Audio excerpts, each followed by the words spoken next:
Salut tout le monde, c'est Marie, j'espère que vous allez bien. Aujourd'hui j'ai envie de vous parler de mes lectures de ces 3 derniers mois. Il y en a pas mal, il y a 15 livres, donc bon, j'en dis pas plus et c'est parti.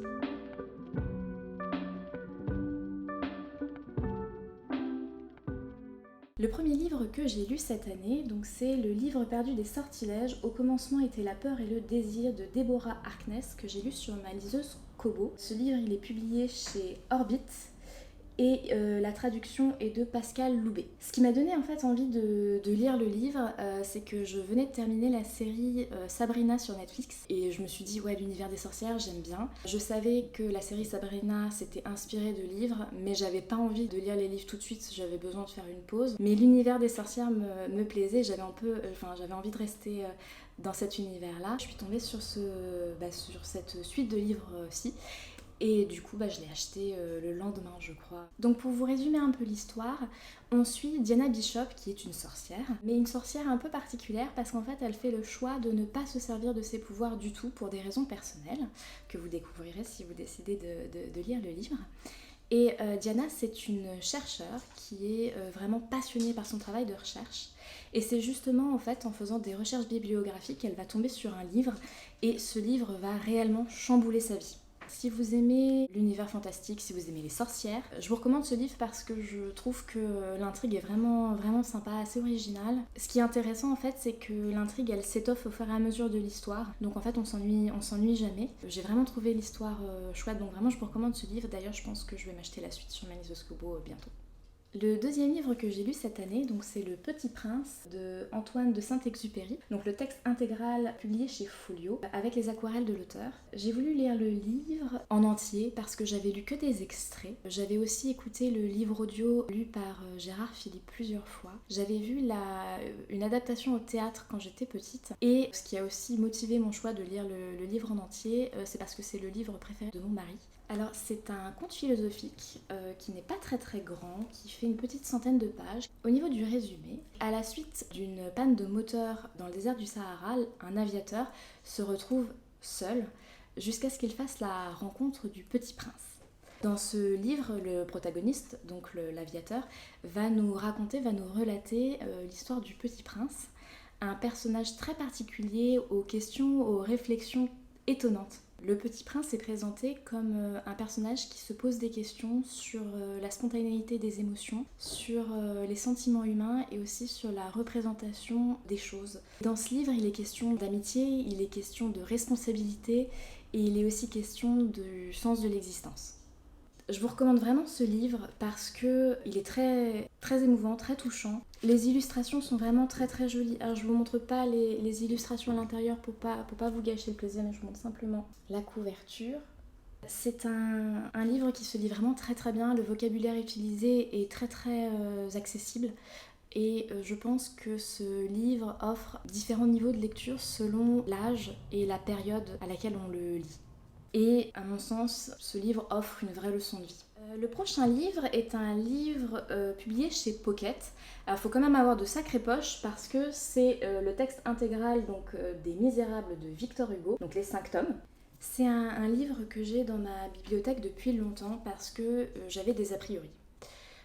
Déjà, j'étais très intimidée par la taille du livre parce qu'il fait 1648 pages. J'avais aussi des a priori quant au style littéraire utilisé et au vocabulaire utilisé. Et le dernier a priori qui a fait que j'ai mis plus de temps à le lire, c'est que je connaissais globalement l'histoire et je savais que Victor Hugo évoquait deux aspects de la cruauté humaine et de la misère sociale à travers donc l'autorité publique et le sort de la femme, et ça en 1862. J'ai été très surprise du style littéraire utilisé, je l'ai trouvé assez moderne. Je me suis beaucoup attachée aux personnages, il y a des personnalités que j'ai adorées et d'autres que j'ai détestées. Ce livre, il m'a fait pleurer un certain nombre de fois. Alors effectivement, au vu du titre, je me doutais que j'allais pas rire énormément, mais c'était un peu un cocktail d'émotions parce que je passais de la tristesse à la révolte et à la colère. Enfin voilà, il y a eu pas mal d'émotions qui se sont succédées les unes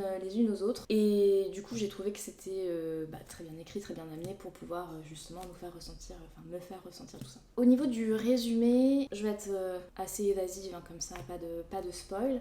On suit plusieurs personnages sur différentes portions de leur vie, donc à différents moments.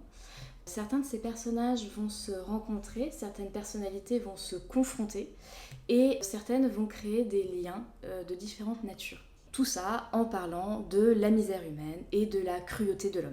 Je vous recommande ce livre parce que c'est un classique qui se lit vraiment très bien. J'étais très intimidée de par sa taille et si c'est votre cas, vraiment, je vous conseille de dépasser ça parce que je l'ai lu en un peu moins de 2 semaines. J'avais du mal à le lâcher, enfin vraiment, je vous le conseille. Après, voilà, faire preuve de recul et de garder en tête l'époque dans laquelle il a été écrit.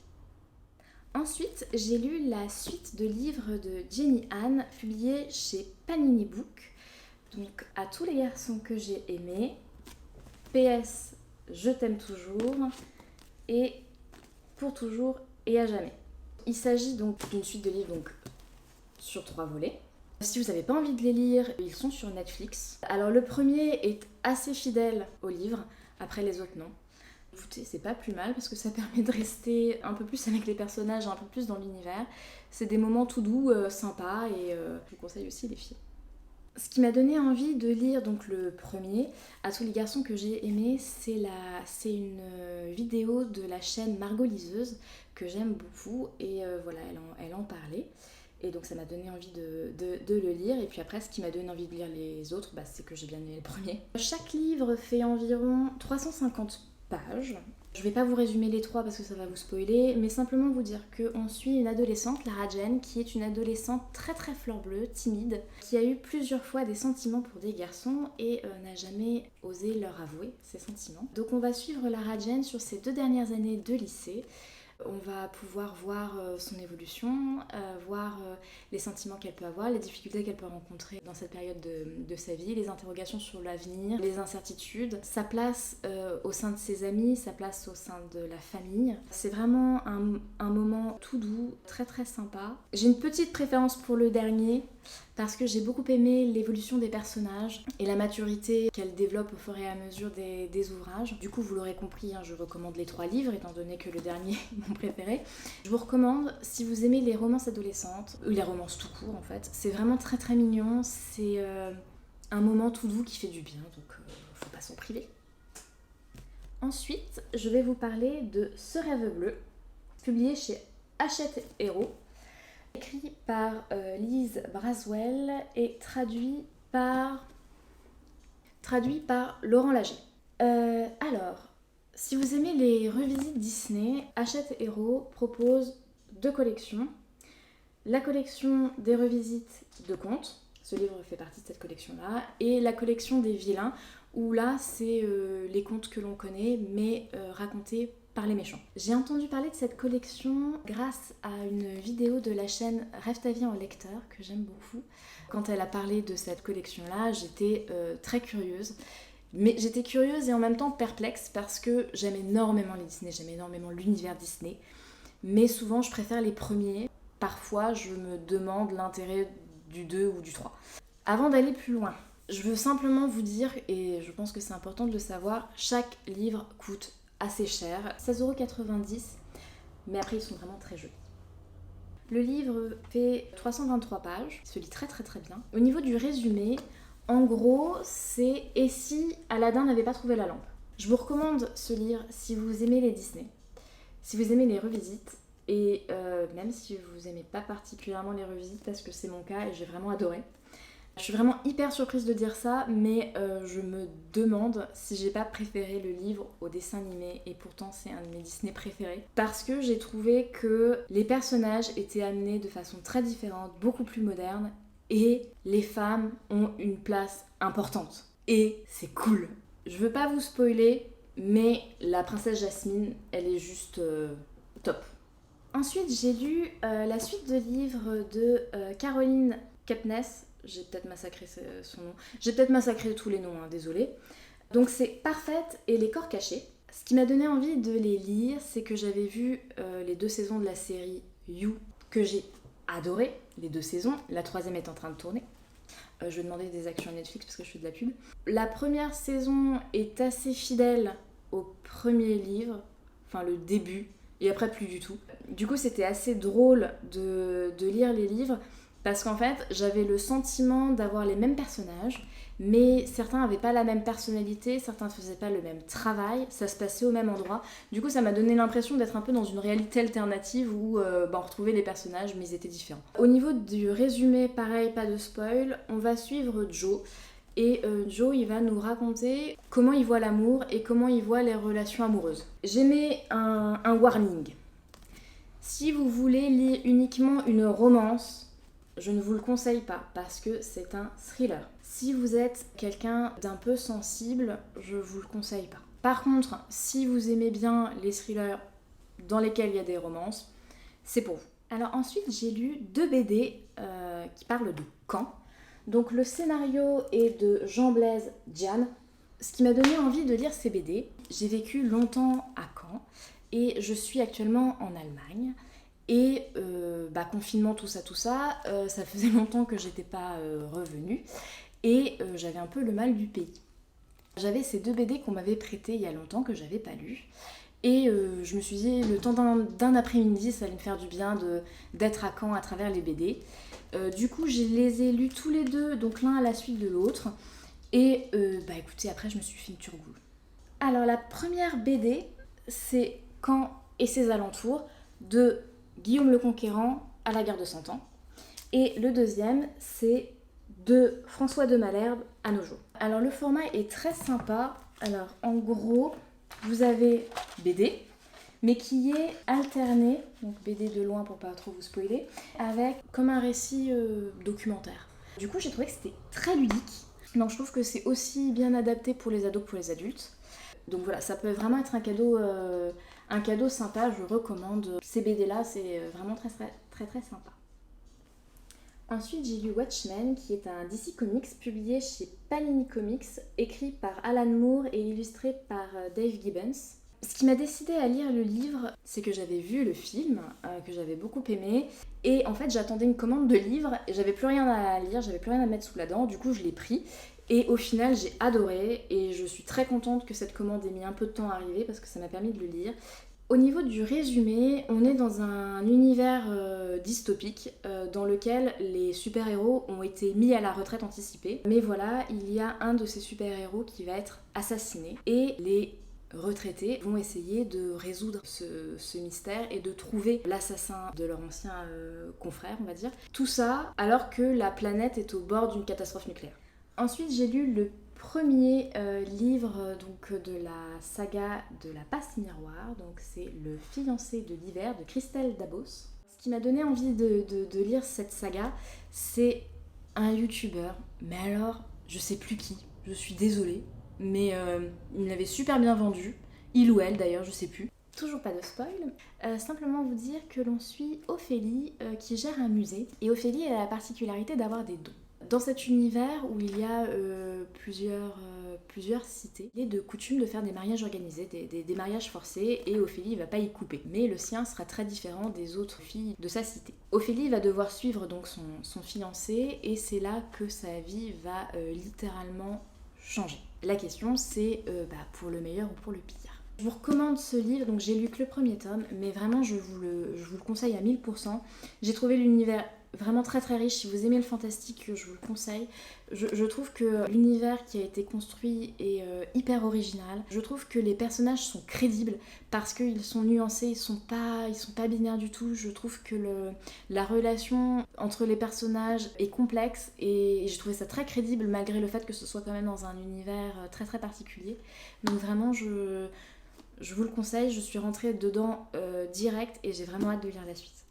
Ensuite, j'ai lu Le Faiseur de rêves de Laini Taylor, traduit par Sarah Daly, publié chez Pôle Fiction. Je l'ai lu grâce à Kimberley de la chaîne Kimi Collection et je l'ai lu en lecture commune, donc ma toute première lecture commune. J'ai adoré ce livre, j'ai adoré l'univers. Toujours pas de spoil. On va suivre un personnage qui s'appelle Laszlo, du royaume de Zosma. C'est un bibliothécaire qui est très rêveur et parfois très maladroit. Il va décider de participer à une aventure extraordinaire avec différentes personnes avec qui il partage pas grand chose. Alors les questions qu'on peut se poser, c'est est-ce qu'il va réussir? Est-ce que c'est un homme uniquement de livres, de registres et de recueils, ou est-ce que c'est aussi un homme de terrain? Je vous recommande ce livre si vous aimez le fantastique. L'univers est vraiment très très riche aussi, c'est vraiment très très original. Si vous aimez vous laisser un peu porter, si vous aimez découvrir les choses au fur et à mesure, je vous le conseille. Après, si vous aimez savoir où est-ce que vous allez, si vous aimez que les choses vous soient expliquées en amont, c'est une lecture qui peut être un peu frustrante. Ce livre, il m'a fait penser plusieurs fois au dessin animé Atlantide, avec le côté aventurier, un aventurier qui n'est pas forcément quelqu'un de terrain, qui va être amené à vivre une aventure extraordinaire avec des gens qu'il ne connaît pas, avec qui il ne partage pas grand chose, et les relations qui vont se créer entre eux. Et ça m'a fait sourire parce que d'autres personnes de la lecture commune ont soulevé ça, donc j'ai trouvé ça sympa. Je prenais vraiment plaisir à lire la partie, à respecter chaque jour la partie, et à ensuite prendre le temps de me poser, de prendre mon téléphone, d'aller sur Discord et de savoir ce qui avait été dit, ce que les gens en pensaient, les éventuelles hypothèses que les gens avaient, etc. Et j'ai trouvé que c'était vraiment super sympa d'échanger, et du coup je pense que ça fait que j'aime d'autant plus en fait ce livre, mais sans la lecture commune il est très très bien, mais voilà, je pense que c'est pour ça que je suis très très emballée. Je lirai la suite, c'est sûr. Laini Taylor, très très belle découverte, j'aime vraiment beaucoup. J'ai vraiment adoré le principe de la lecture commune. Je sais que différents booktubeurs, booktubeuses le font. Si jamais vous avez quelqu'un en tête, n'hésitez pas à me le dire dans les commentaires, je suis preneuse. Pour respecter mes parties de chaque jour, j'ai lu en parallèle Nos âmes la nuit de Kant Aruf, et c'est de chez Robert Laffont, Pavillon Poche. C'est un livre assez court qui fait moins de 200 pages. Ce qui m'a donné envie de lire ce livre, c'est que j'avais vu le film sur Netflix. Oui, je regarde beaucoup de choses sur Netflix. Et ce qui a d'autant plus motivé mon choix, c'est que j'en ai entendu beaucoup de bien dans une vidéo de la chaîne Margot Liseuse, que j'aime beaucoup. Dans ce livre, on va suivre deux personnages qui sont voisins. On va suivre Adi et Louis, qui sont tous les deux veufs depuis plusieurs années. Ils souffrent tous les deux de solitude, mais Adi, elle en a marre de cette solitude, et donc elle va proposer à Louis de passer du temps ensemble, et surtout lorsque la solitude est la plus pénible pour elle, à savoir la nuit. Dans ce livre, il est question de solitude, il est question de regard de l'autre, il est question de tendresse, il est question d'amour, et il est question de complicité. Je vous conseille vraiment ce livre parce que je l'ai trouvé vraiment très très touchant. Le fait qu'il soit abordé la solitude, qu'il soit abordé la tendresse et l'amour d'une certaine façon entre deux personnes, l'amour un peu différemment, j'ai trouvé que c'était très très émouvant, très très tendre dans la façon dont c'était amené. Ce qui m'a beaucoup émue aussi, c'est de savoir que ce livre a fait connaître l'auteur quelques mois après sa mort, et j'ai trouvé que c'était d'autant plus beau en fait de lire ce livre en sachant ça. Donc comme vous l'avez vu, dans mes lectures du coup de ces 3 derniers mois, il y a pas mal de lectures ados, jeunes adultes. Je pense que je vais diversifier un peu ma pile à lire dans les mois prochains. Si d'ailleurs vous avez des idées de livres, si vous me conseillez certains auteurs, je suis preneuse dans les commentaires. J'espère que cette vidéo vous a plu. Si c'est le cas, n'hésitez pas à liker, à mettre un commentaire. Vous pouvez aussi me suivre sur Instagram. Je vous dis à bientôt pour une prochaine vidéo, et d'ici là, portez-vous bien. Salut!